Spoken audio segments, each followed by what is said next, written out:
Hey there, welcome back. In this chapter, we're talking about something that's as constant as the updates on your phone change. And in the ever evolving world of EdTech, knowing how to manage change is not just a good idea, it's a superpower. So buckle up and let's dive in. We've already seen how rapidly EdTech is growing and evolving. And with growth comes change. It's a bit like trying to build a plane while you're flying it. And hey, that's part of the fun, right? For those of you who are looking to advance your careers or businesses, understanding how to navigate change in edtech is absolutely essential. First off, why is this change management so crucial in edtech? Well, because if you don't manage change, change will manage you, and not in a good way. Think of it as a GPS for your business or career. Without it, you're just driving around without a clear idea of where you're going. EdTech is constantly being shaped by new technologies, changing user expectations, and sometimes unexpected global events.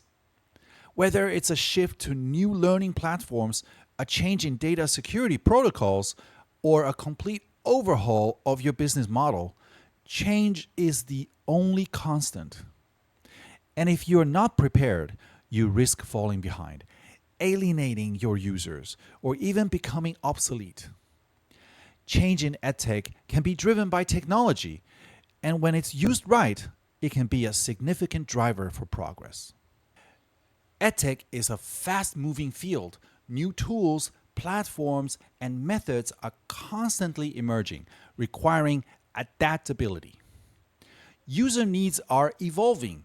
Educators, students, and administrators have different needs, and those needs are constantly shifting. Market conditions fluctuate. Changes in funding, competition, and global events can all impact the direction of EdTech. All right, so how do we actually manage this constant change? Here are some of the key principles. Communicate clearly and often. This is a big one. Make sure everyone understands why the change is happening, what the goals are, and how it will affect them. No one likes to be left in the dark. In a remote setting, it can be even more critical to over communicate to ensure everyone is on the same page. Don't assume that people can pick up on cues or that everyone has read the email. Involve people. If possible, include team members in the change process. Ask for their feedback, address their concerns, and make them part of the solution. When people feel like they are part of the process, they are more likely to be interested in the outcome. Involving those who will be impacted by change will reduce resistance and increase the chance of success. Provide support and training. People need the right tools and skills to navigate change. Make sure you provide adequate training and support for all stakeholders who are adopting a new technology or progress. Whether it's a new software, a new pedagogy, or a new workflow, it is crucial to support employees. This is especially important in a remote setting where people might feel more isolated and less comfortable asking for help. Be flexible and adaptable. Not every change will go as planned. Be ready to adjust your approach as needed and learn from your mistakes. Remote work may require different processes than working in person, and it's critical to stay flexible when managing remote teams. Celebrate successes. Acknowledge the milestones and progress during the change process. Recognizing hard work and achievements will keep morale up and help people remain engaged. Change is hard, but not impossible. Implementing these principles makes the difference between change that feels like a burden and change that feels like an opportunity. Now, let's zoom in on you, the leader. In a remote edtech world, your role is more critical than ever. You are the captain of the ship, and it's your job to steer everyone through the waves of change. Set the vision. As a leader, it is critical to articulate a clear vision for the future. Explain why the change is necessary and paint a picture of the benefits. When people understand the why, they're more likely to embrace the change. As a leader, you must help the team see how the change aligns with the organization's overall mission.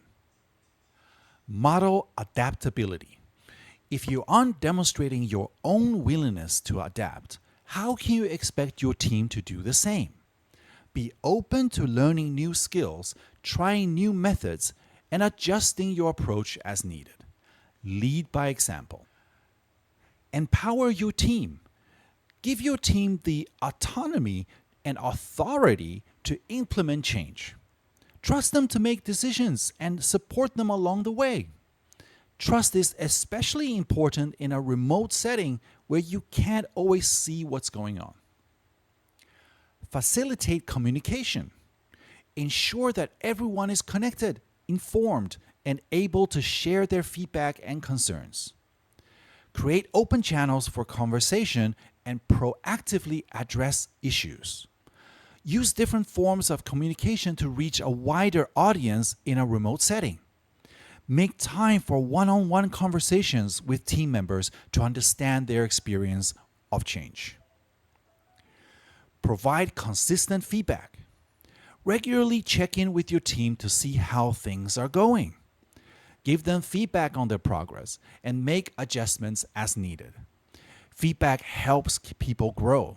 Feedback should also be a two-way conversation so that you can get a better sense of what's working and not working for the team. Leading change remotely isn't about having all the answers. It's about creating a supportive, collaborative, and adaptable environment where everyone can thrive, even when things are a bit chaotic.